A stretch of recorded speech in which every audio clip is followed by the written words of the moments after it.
この番組はご覧のスポンサーの提供でお送りします。Kurang desain, Saudang Malisana Speak.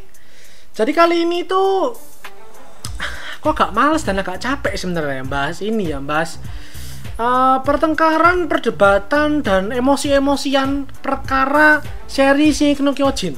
Kemarin tuh sudah ada perkara studionya ya, perkara MAPPA. Karena beberapa scene di beberapa episode tuh dirasa kurang memuaskan. Kali ini ada lagi permasalahan yang bikin banyak orang kecewa dan bikin banyak orang itu marah-marah, yaitu gara-gara manganya chapter 138, satu chapter menuju akhir itu endingnya, nggak cuma ending sih, keseluruhan ceritanya dirasa itu kurang memuaskan dan amat sangat jauh sekali dari harapan, keinginan, dan ekspektasi para fans. Di akhir chapter 138 itu mengindikasikan kemungkinan besar, kira-kiranya lah, kalau ending atau akhir dari seri yang sudah berjalan selama 11 tahun ini bakal menjadi cerita yang menyedihkan, bakal sad ending, bakal nggak sesuai dengan keinginan banyak orang. Alhasil karena banyak yang kecewa ini tadi, sebuah akun Instagram bernama Mr. Isayama, yang mana aku nggak ngerti apakah ini memang adalah official account-nya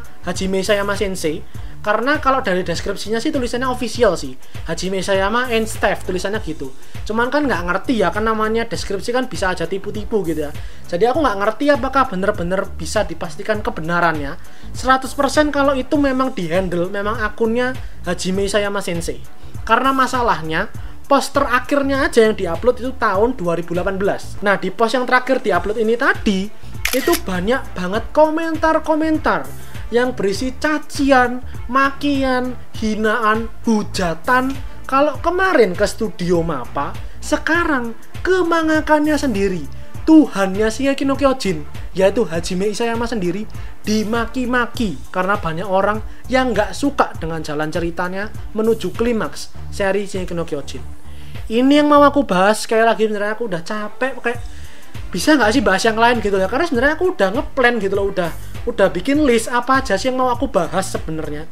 Cuman ya aku akan munafik kalau aku bilang nggak mau aku buat konten ya, karena ini cukup menarik dan memang ada hal yang jadi unek-unek yang pengen aku utarakan terkait permasalahan ini. Oke, jadi langsung kita mulai aja. Silahkan di like, share, subscribe kalau kalian menyukai pembahasan kali ini.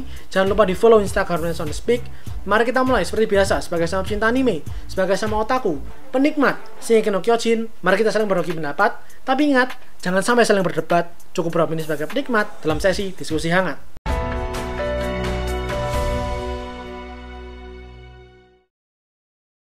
Sebenarnya kan hal ini bukan hal baru ya gitu ya. Sama seperti waktu di video tentang MAPPA itu, aku bilang waktu itu kalau pergantian studio dan penurunan kualitas animasi itu bukan baru terjadi di SNK aja. Pun halnya kali ini juga manga yang mendapat backlash, mendapat respon negatif, mendapat cacian bahkan mangakanya dari para fans itu bukan cuman SNK aja. Sebelumnya manga Bleach itu kan tamat 2016 apa ya kalau nggak salah, 2014 atau 2016 aku lupa. Pokoknya intinya ketika tamat itu kan banyak orang merasa, termasuk aku juga merasa, kalau ending ceritanya itu terlalu diras, terlalu terburu-buru, terlalu dipaksain supaya tamat. Pertempuran akhir si Yuabaha lawan Ichigo itu terasa terlalu singkat, terlalu nggak make sense gitu lah ya. Pokok entah gimana caranya si Ichigo ini bisa berhasil ngalahin si bos jahatnya dalam waktu sesegera mungkin. Dan hal ini tadi itu juga waktu itu sempat bikin banyak fans itu yang kok gini sih endingnya, kok kayak dicepetin banget sih, kok dipaksain banget, nggak asik deh kayak gitu. Kita ambil contoh lain, Naruto sebenarnya kalau dari cerita utamanya nggak ada masalah lah ya, karena kan selama Naruto berjalan dari awal dikisahkan Naruto itu punya cita-cita, punya impian jadi Hokage, dan di chapter terakhirnya, chapter 700 memang dia berhasil jadi Hokage. Tapi yang bikin banyak orang itu debat dan dipermasalahkan oleh banyak orang itu adalah keputusan Masashi Kishimoto Sensei untuk mengawinkan Naruto sama Hinata. Buat para shipper Naruto sama Sakura, waktu itu juga banyak yang bereaksi, kok gitu sih, harusnya kan sama Sakura, kenapa sama Hinata? Dan banyaklah argumen-argumen lainnya. Intinya itu yang sempat dipermasalahkan juga. Dan mungkin beberapa seri lainnya juga seperti itulah ya kurang lebihnya. Ending ceritanya itu dirasa ada aspek atau ada hal yang jauh dari keinginan atau ekspektasi lah dari para fans. Fans maunya seperti apa, tapi kreatornya emang akannya menciptakan seperti apa. Tapi yang aku permasalahkan dari kasusnya SNK ini, yang buatku jadi masalah ya, Aku itu menyayangkan, menyesalkan, dan heran sama para mindless titan yang marah-marah ini. Kecewa itu wajar kok. Cuman yang marah-marah sampai menjelek, mencaci maki, menjatuhkan nama baik Hajime Isayama Sensei, itu mereka itu salah alamat, salah tempat, salah seri kalau misal mau diprotes kayak gini itu.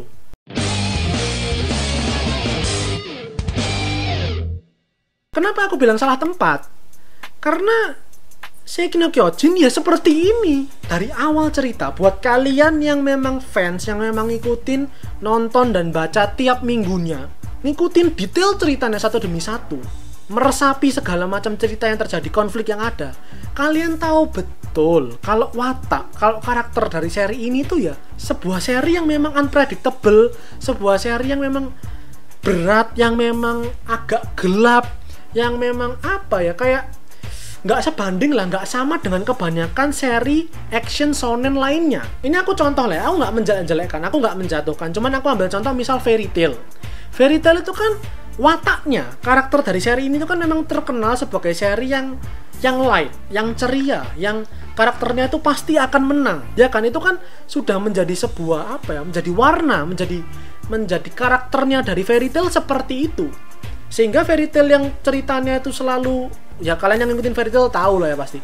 Misal kalau karakternya Fairy Tail itu ada yang ngelawan musuh terus mereka udah terjebak, mereka udah kalah, mereka udah terdesak, mereka pasti bisa mengalahkan apapun rintangannya selama ada kekuatan pertemanan. Contoh lainnya, ini kan seri yang terkenal karena plot armornya yang super duper tebel ya. Rainer pun rasanya kalah gitu loh perasaanku. Karena berapa kali aku nggak bisa ngitung berapa kali karakter-karakter yang ada di Fairy Tail itu, Guild Fairy Tail maksudku ya, yang diceritakan itu harusnya memang mati.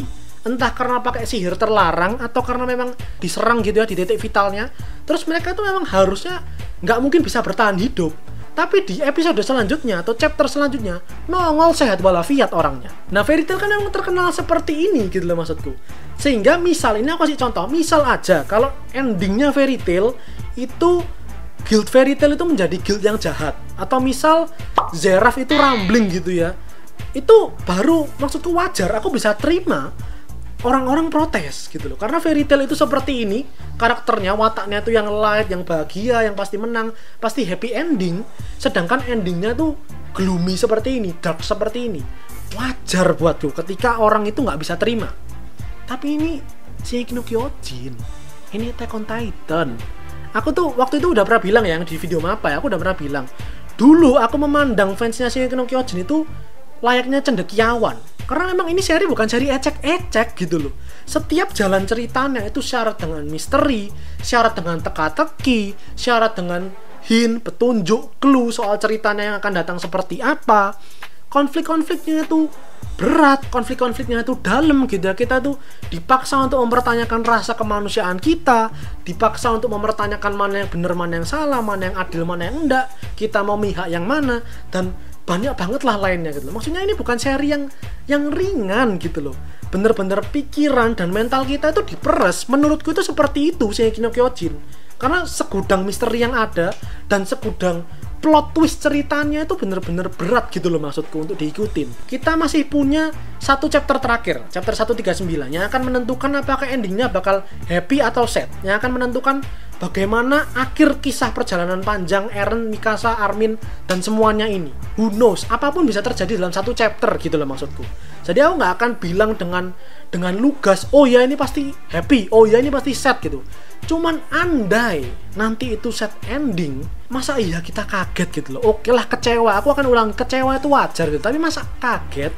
Karena dari jalan ceritanya aja udah mengindikasikan bakal seperti itu. Itu satu. Dan Hajime Isayama Sensei waktu itu juga udah pernah bilang di interview ya, kalau kalian sering buka Instagram gitu ya, pasti banyak OA yang memberitakan soal ini. Salah satu kutipan statement beliau di interview itu bilang, beliau itu pengen menyakiti orang, beliau itu pengen, ini hal yang gak baik, tapi aku itu pengen menyakiti pembacaku sendiri. Beliau kan udah pernah bilang kayak gitu ya kan tahun lalu. Jadi maksudku kayak segala hal yang berkaitan dengan seri ini itu sudah menuntun lah kurang lebihnya, sudah apa ya, kasih kita aba-aba, jangan berharap banyak-banyak gitu loh maksudku. Kalau semisal endingnya nggak sesuai kemauan, nggak sesuai harapan, nggak sesuai teori atau fantasi kita, ya memang begitulah ending yang diinginkan sama Hajime Isayama Sensei gitu loh maksudku. Sama kreatornya, sama mangakannya, orang yang paling tahu seluk-beluk soal seri ini. Salah satu pelajaran yang bisa kita ambil dari seri ini tuh kan tentang kemanusiaan, ya kan? Salah satunya, memanusiakan manusia. Masa iya sih fansnya, aku quote on quote ya, tanda petik ya, fansnya tidak mengaplikasikan apa yang bisa kita pelajari dari seri ini, tidak memanusiakan manusia. Kecewa itu normal, sedih, gak bisa menerima itu wajar, tapi norak dan goblok apa bisa diterima? Jadi kita nantikan aja sampai chapter terakhir rilis nanti seperti apa, dan bagaimanapun nanti endingnya ya itulah keputusan terbaik yang dirasa sama Hajime Isayama Sensei adalah cara yang paling pantas dan yang terbaik untuk mengakhiri kisah perjalanan panjang Attack on Titan ini tadi. Jadi silakan di like videonya kalau kalian menyukai pembahasan kali ini, silakan berkomentar, aku ingin tahu gimana pendapat, opini kalian, apapun stance kalian, apakah kalian pro dengan Eren, kontra dengan Eren. Aku cuma mau tanya apakah iya benar gitu loh, apakah ini tindakan yang dewasa ketika oke lah kalian kecewa, oke lah kalian gak terima, tapi apakah menghina dan mencaci-caci kreatornya sendiri itu tindakan yang tepat? Silahkan di-share juga ke teman-teman kalian yang suka, yang ngefans dengan Shingeki no Kyojin, dengan harapan tuh supaya banyak yang terbuka gitu matanya, yang melek, yang bisa dewasa gitu loh. Aku nggak bilang kalau aku lebih dewasa dari kalian, aku menggurui kalian, enggak gitu ya. Jadi maksudku supaya kita itu bisa menciptakan environment, menciptakan komunitas pecinta anime yang sehat gitu, yang saling suportif, yang mendukung, yang saling bikin nyaman satu sama lain. Terakhir, jangan lupa di follow Instagram Speak, dan juga jangan lupa subscribe buat kalian yang mau menikmati lebih banyak konten anime dan manga dari channel Speak, karena anime dan manga itu yang aku suka dan itu yang kalian suka. So, see you guys in the next video. Itadashi minasan.